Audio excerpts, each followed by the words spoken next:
آخر تک، شروع سے لے کے آخر تک ساتھ چلتے رہے. بہت سے لوگ شامل ہو کر چھوڑ کے چلے گئے. لیکن یہ تاریخ آپ کو ملا کیوں بتائے گا؟ اس کی دکان چلتی ہے.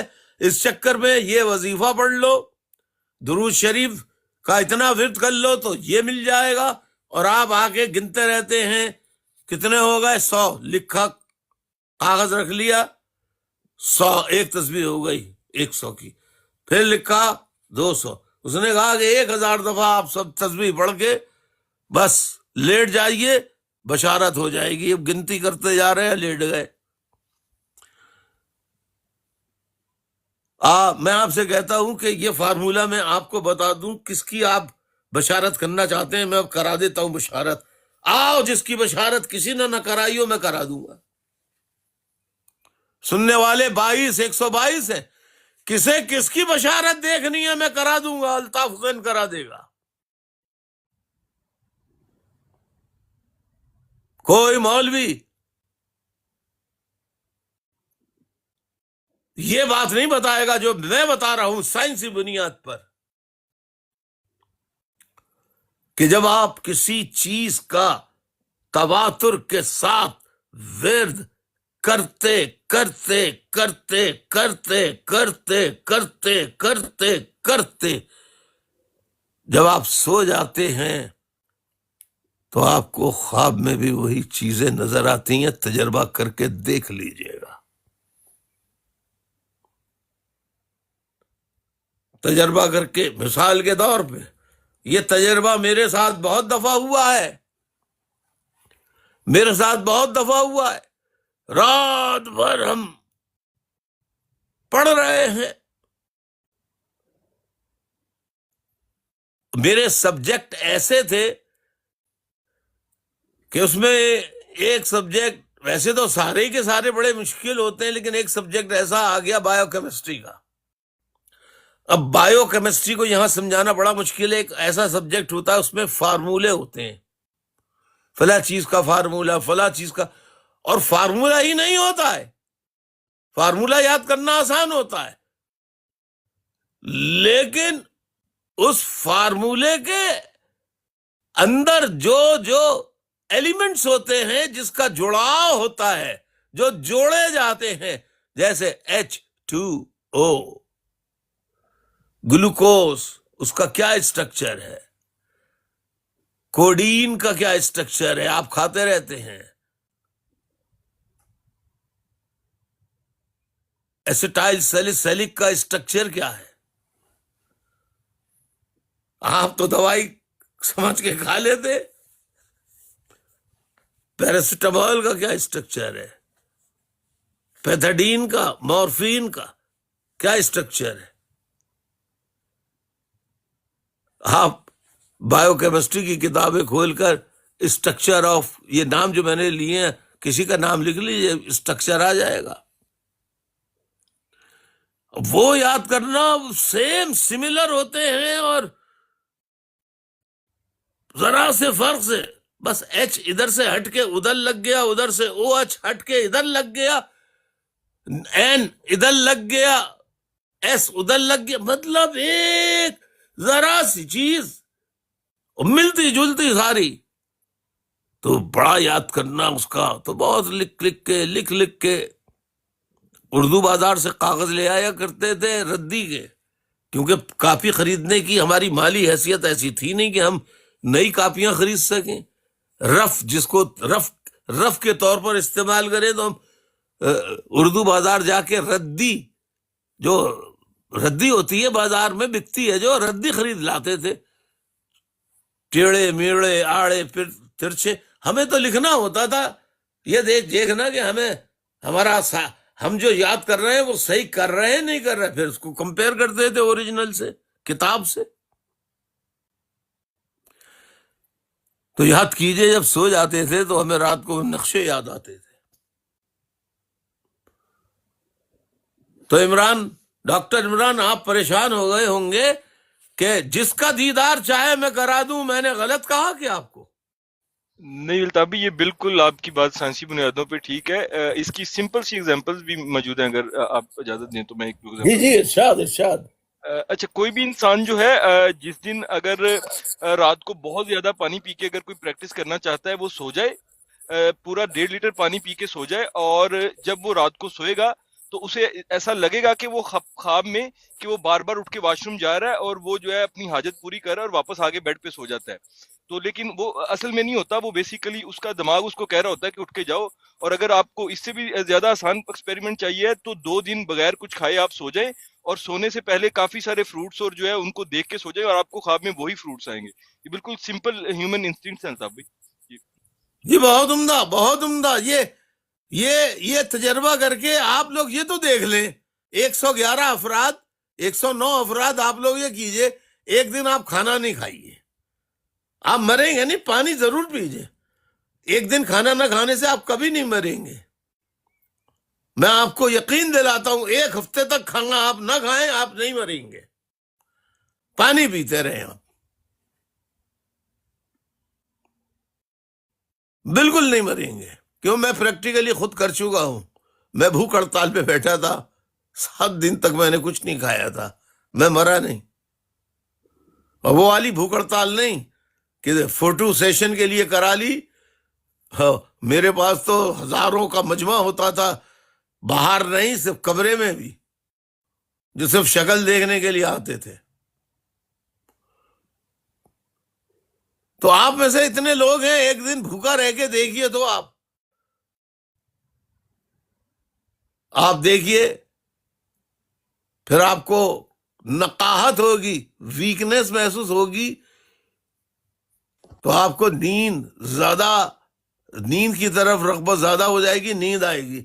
جب آپ سوئیں گے تو آپ کو کھانے نظر آئیں گے خواب میں.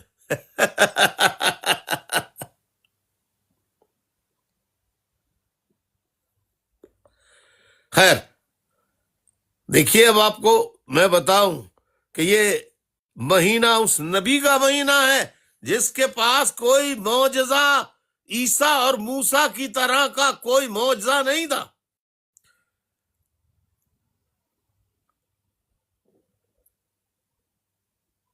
اس لیے اب غور سے سنیے، جو مولوی نہیں بتائے گا کبھی، اس لیے معجزہ نہیں تھا کہ نبی کے بعد کوئی دوسرا نبی آنے والا نہیں تھا. وہ آخری نبیوں کا جو سلسلہ تھا، وہ آخری نبی تھے. تو آخری نبی کو اگر معجزہ اللہ دے دیتا، موسیٰ کی طرح، عیسیٰ کی طرح، تو پھر ان کے چلے جانے کے بعد محمد مصطفیٰ صلی اللہ علیہ وسلم کے اس دنیا سے چلے جانے کے بعد ہم ایک اور نبی کا انتظار کرتے.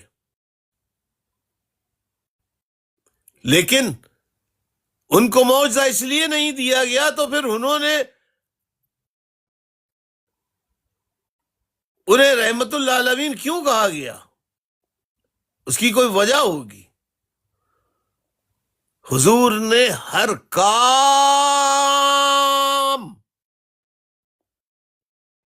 ہر فعل ایک بشر کی جو ضروریات ہوتی ہیں اس کو سامنے رکھتے ہوئے، اور بشر کیا کیا قربانیاں دے سکتا ہے اس کو سامنے رکھتے ہوئے، حت المقدور حضور صلی اللہ علیہ وسلم نے سیکریفائسز کی، اور ہر چیز کو عمل کر کے دکھایا. اسی لیے وہ نبیوں کے امام الانبیاء کہلاتے ہیں. امام الانبیاء کیوں کہتے ہیں؟ کہ ایسا نبی جو دیگر نبیوں کا امام ہو، یعنی وہ تمام نبیوں سے افضل ہو، بڑا ہو. اور بے شک ہمارے مسلمانوں کے جو نبی ہیں محمد مصطفیٰ صلی اللہ علیہ وسلم، وہ درجے میں سب سے اول درجے، سب سے بڑے پیغمبر تھے، ہیں، اور تا قیامت رہیں گے. معزز خواتین و حضرات، اسی بات پر گفتگو جاری رہے گی، تو کیوں نہ ہم بھی ایک ثواب کما لیں۔ آئیے درود شریف پڑھیں، اللہم صلی علی محمد وعلی آل محمد، اللہم صلی علی محمد وعلی آل محمد کما صلیت علی ابراہیم وعلی آل ابراہیم انکا حمید مجید، اللہم بارک علی محمد وعلی آل محمد کما بارکت علی ابراہیم وعلی آل ابراہیم انکا حمید مجید، صلی اللہ علیہ وآلہ وسلم۔ آپ بھی پڑھیے تاکہ ہم، جب ذکر رسول ہو رہا ہے، ذکر رحمت للعالمین ہو رہا ہے، تو ساتھ ساتھ ہم بھی ثواب کماتے جائیں نا۔ آپ بھی کمائیے، اللہم صلی علی محمد وعلی آل محمد كما صليت على إبراهيم وعلى آل إبراهيم إنك حميد مجيد، اللهم بارك على محمد وعلى آل محمد كما باركت على إبراهيم وعلى آل إبراهيم إنك، بتائیے، مجید انکا حمید۔ حمید مجید۔ بہت عمدہ، بہت عمدہ، بہت عمدہ۔ درود شریف پڑھیے جی آپ بھی، شاباش بھائی، اتنا کافی ہے، ٹھیک ہے نا۔ باقی گھر میں جب فرصت ملے آپ پڑھیے، ضرور پڑھیے، لیکن جو مولوی بتاتا ہے اس کی باتوں میں نہ آئیے۔ یہ ملا نے نمازوں کو بھی اتنا ڈیفیکلٹ بنا دیا ہے۔ آپ کو اگر میں پوچھوں تو یہاں دیکھیے، نماز فجر کی کتنی رکعتیں ہوتی ہیں؟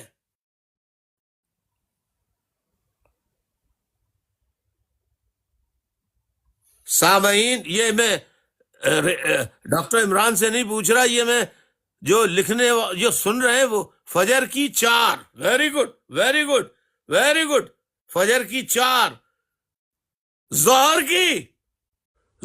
کی رکعتیں،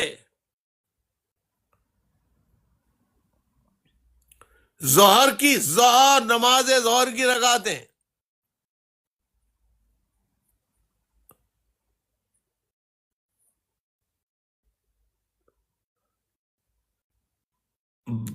ہاں مصطفیٰ، ظہر کی نمازیں کتنی ہوتی ہیں؟ 12 رکعت ہوتی ہے۔ ظہر کی 12 ہوتی ہیں۔ آگے چلیے، عصر کی نماز کی رکعتیں کتنی ہوتی ہیں؟ عصر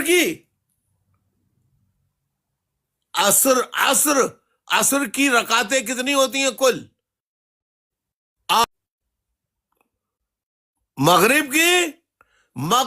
نماز مغرب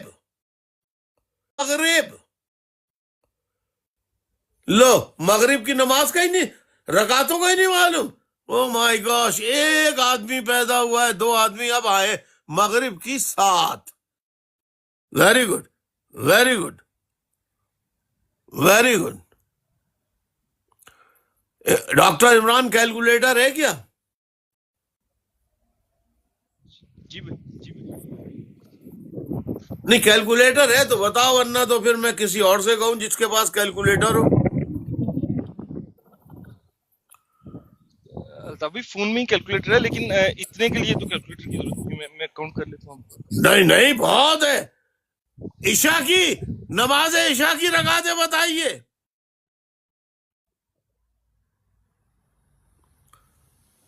عشاء 17۔ دیکھا آپ نے یہ سارا ایڈیشن ملاؤں کا کیا ہوا ہے۔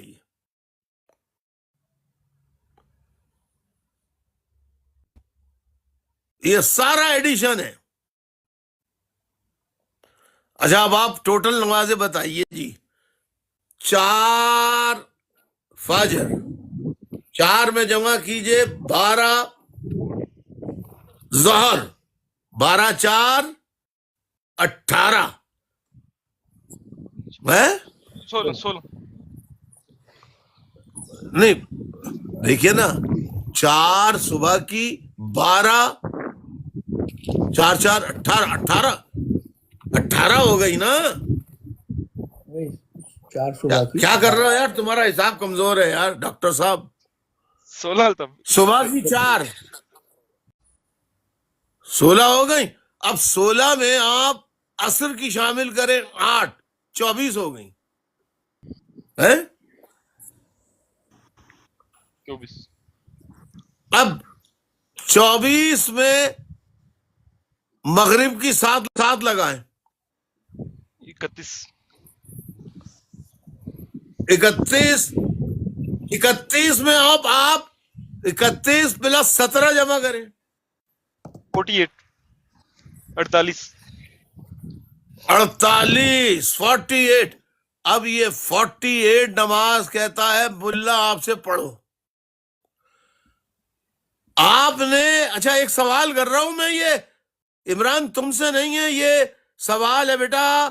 یہ جس نے بھی اس وقت سامعین میری براڈ پر ہیں وہ مجھے بتائیں کہ انہوں نے اپنے امام کو, جو باقاعدہ تنخواہ لینے والا امام ہوتا ہے, وہ جس دن نہیں آتا اس دن کسی محلے والے کو کھڑا کر دیں, اس کی بات نہیں کر رہا.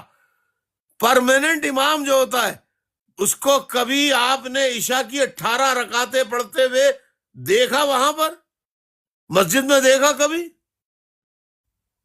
کتنے لوگوں نے دیکھا ہے؟ جو کہے گا میں نے دیکھا ہے تو میں اس کو بلا لیتا ہوں اپنی سوال جواب کے اس میں.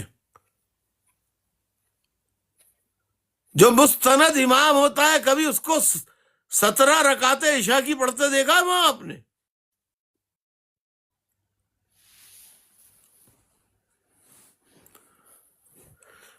اب آپ یہ بتائیے کہ یہ دھوکہ نہیں ہے تو یہ کیا ہے؟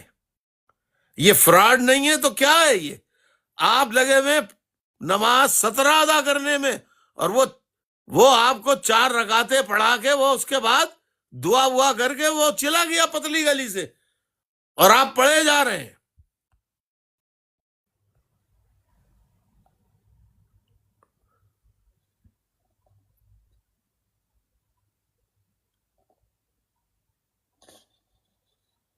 بتائیے, جواب دیجئے,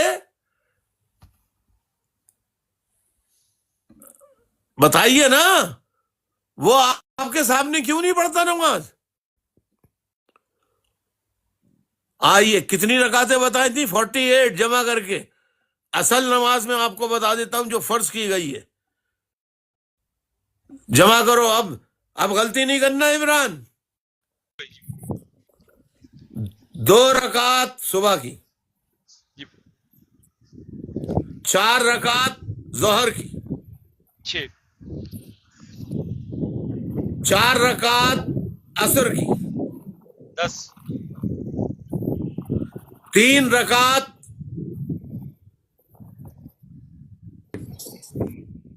مغرب, 13 اور 4 رکعت عشاء.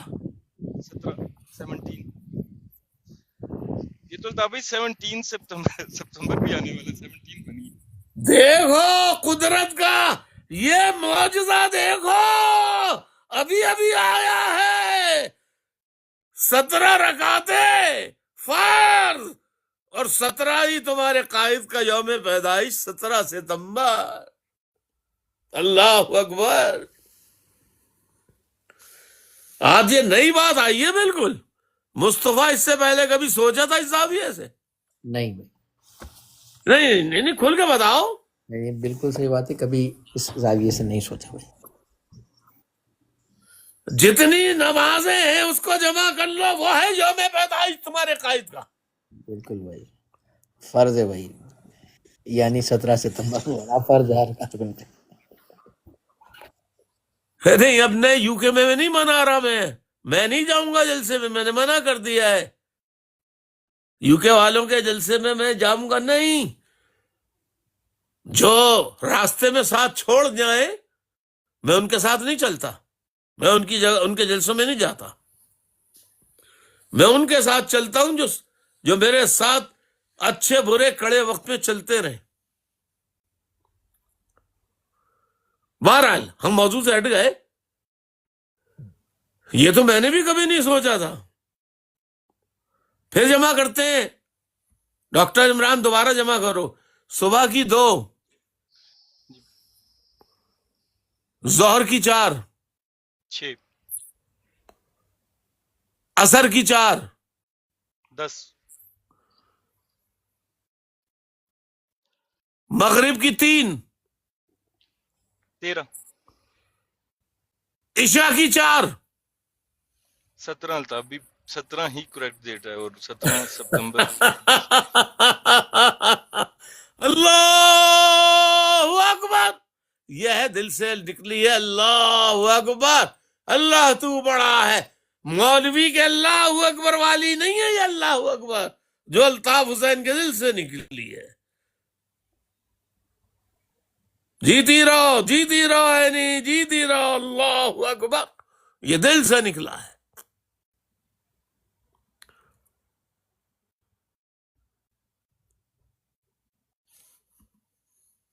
یہ دیکھیے کیا فرض نمازیں جو ہے وہی دن پیدائش کا رکھا. 17. اللہ اکبر. کہاں 48 آپ کو پڑھوا رہا ہے، خود 17 پڑھ کے تنخواہ لے رہا ہے. دیکھیں آپ ڈاکٹر عمران بے ایمانی.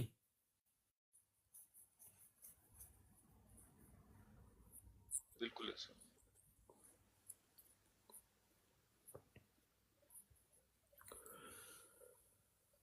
حضرت صلی اللہ علیہ وسلم نے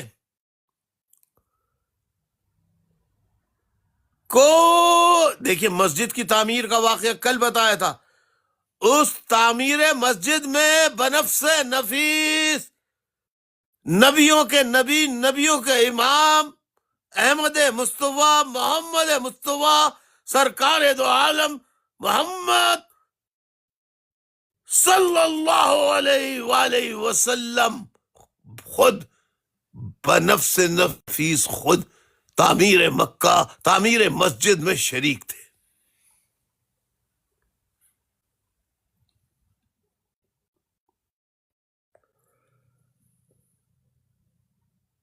حضور صلی اللہ علیہ وسلم نے کسی کی امانت میں خیانت نہیں کی، کبھی جھوٹ نہیں بولا.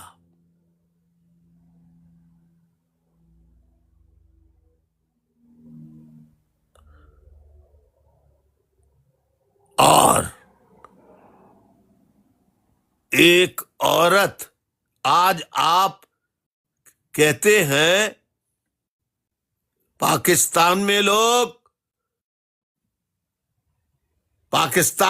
کہتے ہیں فلاں کرسچن نے ہندو نے اس آیت کو پھینک دیا پھاڑ کے، یا حضور کی شان میں گستاخی کر دی، اس کو قتل کر دیتے ہیں، قتل کرنے کے بعد جلا دیتے ہیں، اس کا گھر جلا دیتے ہیں، پورا محلہ جلا دیتے ہیں. اور دوسری طرف مان کس کو رہے ہیں؟ حضور صلی اللہ علیہ وسلم کو. اس کے نام پر قتل کر کے اسے جلا رہے ہیں. کس کے نام پر؟ حضور صلی اللہ علیہ وسلم کے نام پر. کون؟ پاکستان کے مسلمان. اور پوری بستی کو جلا رہے ہیں. کون؟ پاکستان کے مسلمان. کس کے نام پر؟ رسول کے نام پر. اور وہی رسول جب مکہ کی گلیوں سے گزرتا ہے تو ایک گلی سے ایسی آتی ہے جہاں ایک عورت ان پہ کوڑا پھینکا کرتی تھی.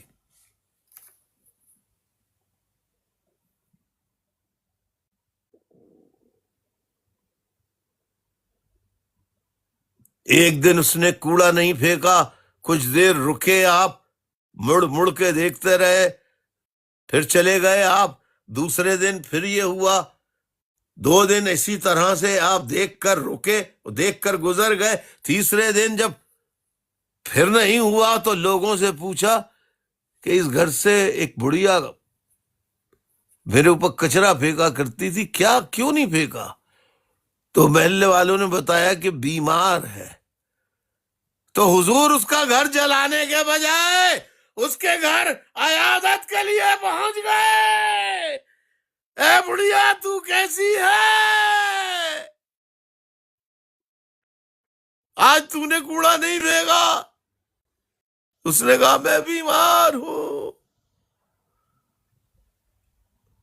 آپ نے اظہار ہمدردی بیٹھ کے کیا اس سے، ہمدردی کے بول بولے، پڑھیے درود شریف، اللہم صلی علی محمد وعلی آل محمد کما صلیت علی ابراہیم وعلی آل ابراہیم انک حمید مجید، اللہم بارک علی محمد وعلی آل محمد کما بارکت علی ابراہیم وعلی آل ابراہیم انک حمید مجید۔ یہ میرا نبی کر رہا ہے، یہ ہے نبی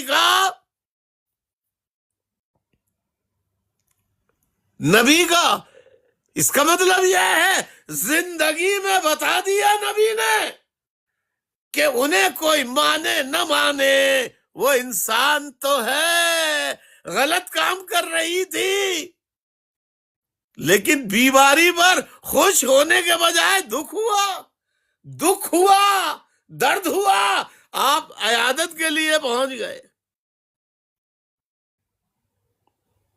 نتیجہ اس کا کیا نکلا؟ پھر وہ عورت ایمان لے آئی کہ واقعی تو اللہ کا نبی ہے، میرے نبی نے یہ کیا ہے اور تم گھر جلاؤ گے، عیسائیوں کے، ہندوؤں کے، غیر مسلموں کے گھر جلاؤ گے، کیونکہ ملا تمہیں یہی پڑھاتا ہے، اس کو مار دو، اس کو مار دو۔ یہ تو غیر مسلموں کی بات ہے، ہمارے ہاں تو دیوبند، ہمارے ہاں تو شیعہ اور سنی کے اوپر کئی مدرسوں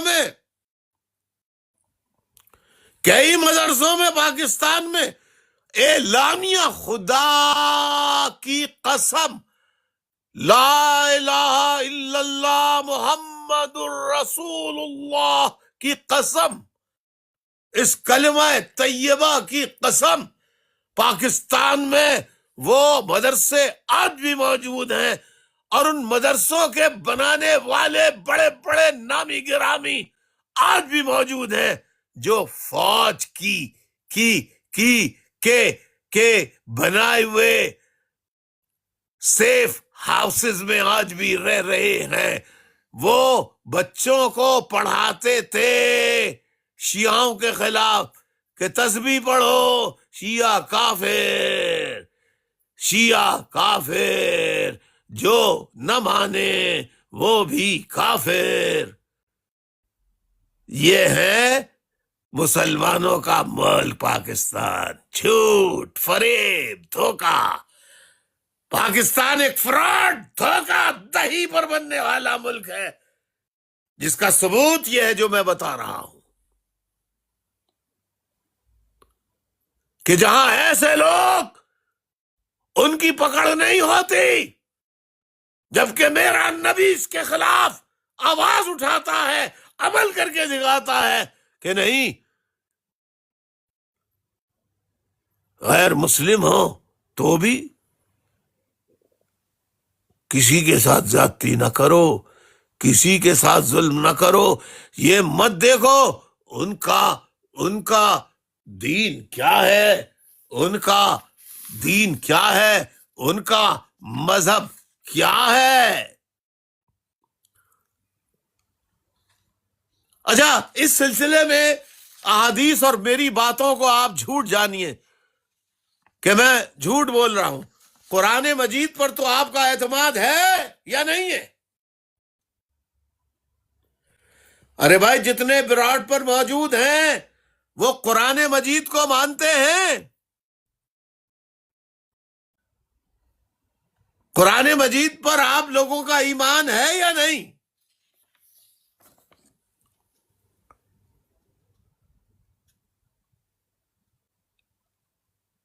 قرآن مجید سچی کتاب ہے جھوٹی کتاب ہے؟ نعوذ باللہ.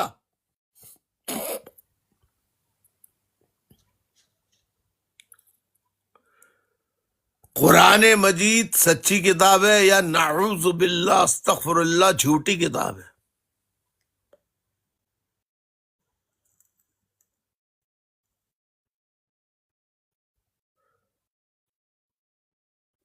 اچھا جی، کتنے آپ جھوٹے خود ہیں جو لکھ رہے ہیں سچی کتاب ہے، سچی کتاب ہے. آپ اس سچی کتاب کو مانتے ہیں؟ اس میں جو لکھا ہے اس پر عمل کرتے ہیں؟ دیکھیے قرآن مجید کافروں کو پکار کر کیا کہہ رہا ہے. اعوذ باللہ من الشیطان الرجیم، بسم اللہ الرحمن الرحیم. قل یا ایہا الکافرون لا اعبد ما تعبدون ولا انتم عابدون ما اعبد ولا انا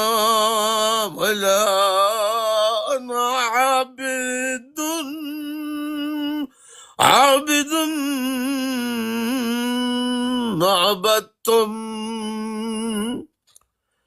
ما عبدتم ولا انتم عابدون ما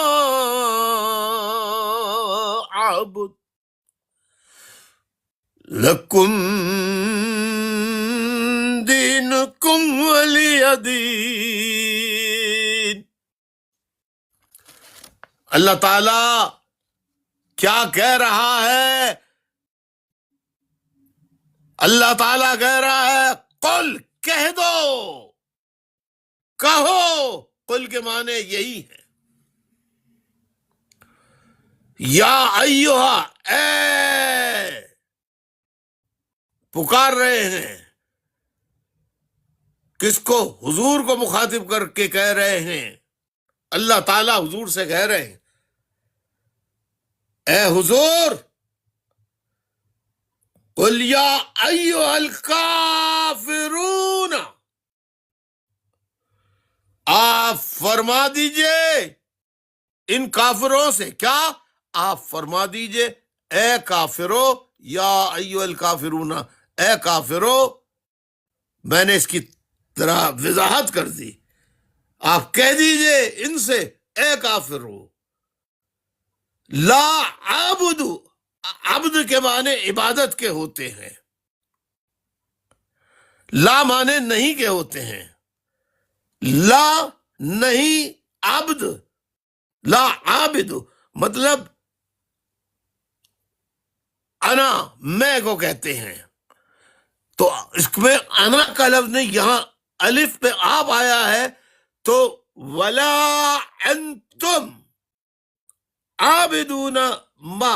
دیکھو کہتے ہیں لا عابد، کہہ دو ان سے کہ میں لا عابد نہیں کرتا عبادت ما تعبدون، تمہارے بتوں کی عبادت نہیں کرتا، تمہارے بتوں کی.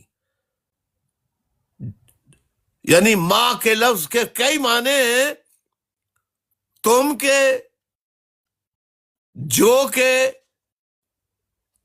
جو عبادت کرتے ہیں وہ عبادت کرتے ہیں، تم عبادت کرتے ہو. یعنی یہاں آپ اس کو سمجھیے گا کہ وَلَا أَنْتُمْ عَابِدُونَ مَا أَعْبُدُ، میں، اور کہہ دو ان سے کہ میں تمہاری، جو تم جن کی عبادت کرتے ہو، یعنی بتوں کی، یعنی جن بتوں کی تم عبادت کرتے ہو، میں ان بتوں کی عبادت نہیں کرتا. اور آگے فرماتے قرآن میں آتا ہے اور کہہ دو ان سے ولا انا عابد ما عبدتم ولا انا، اور میں عبادت کرتا رہوں گا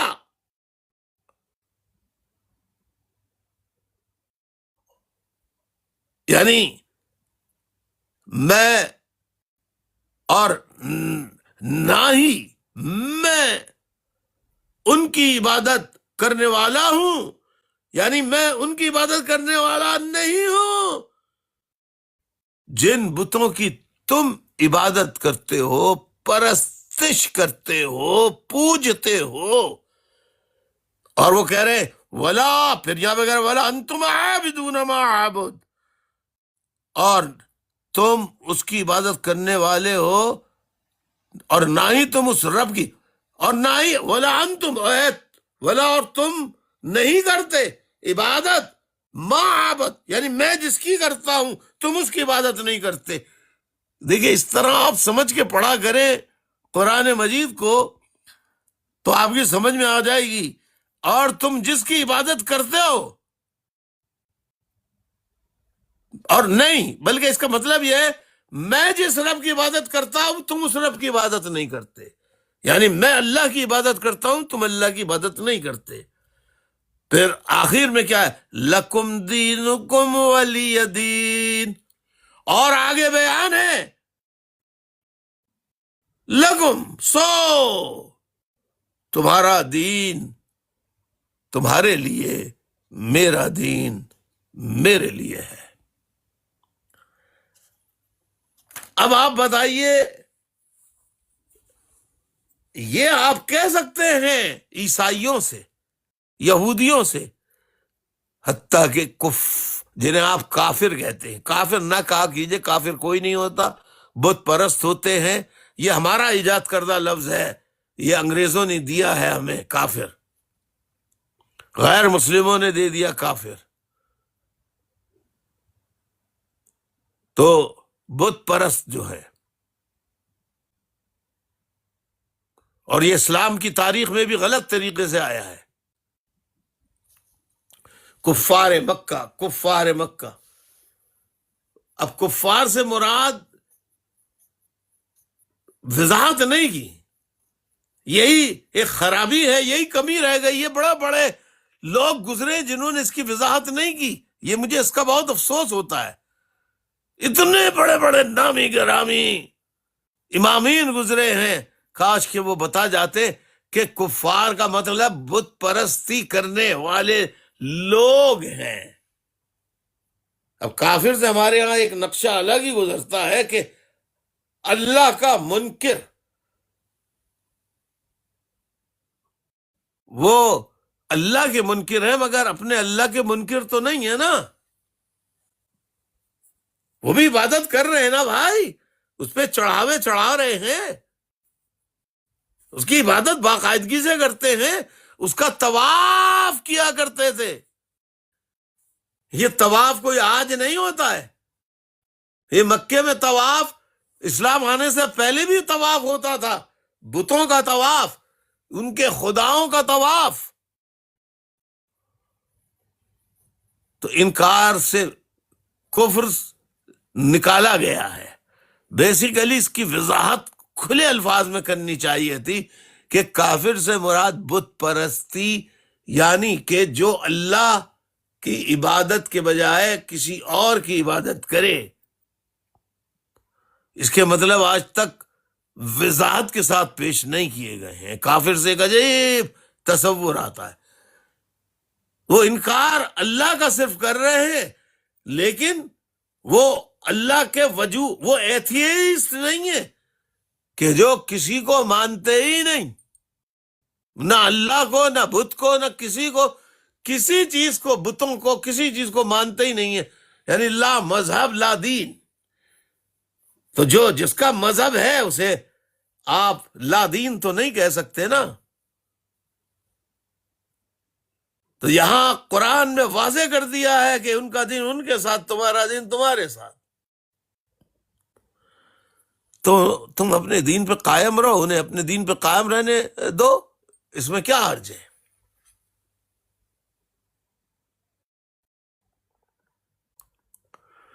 میں دوبارہ آتا ہوں 2 منٹ کے بعد، دوبارہ آتا ہوں میں۔